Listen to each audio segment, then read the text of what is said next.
है वो नींह पत्थर जिहड़ा अज रखा गया है इत्थे, वो फाउंडेशन स्टोन जिहड़ा पाक भारत कॉरीडोर जिहड़ा करतारपुर ते बनना, दरबार साहब ते बनना,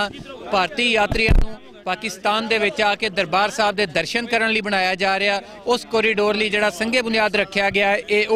ये तुहानूं मैं दिखाना पूरा, ये उत्ते हुकूमत पाकिस्तान दी इहदे उत्ते मोहर लगी हुई है पूरा, जिहदे उत्ते ईमान, इतिहाद, नज़म नाल चंद तारा बनिया होया। आ थल्ले डिवेलपमेंट ऑफ करतारपुर कॉरीडोर, आ थल्ले दरबार साहब की तस्वीर है, उहदे नाल है ground breaking ceremony by mister Imran Khan, honourable prime minister Islamic Republic of Pakistan, November 2018 ये संघे बुनियाद रख दिता गया। ये आसे पासे देख सकते हो तुसी, पूरा इनू गोल्डन रंग दिता गया, सुनहरा रंग दिता गया, बिल्कुल उस तरह जिद्दां अकाल तख्त के उत्ते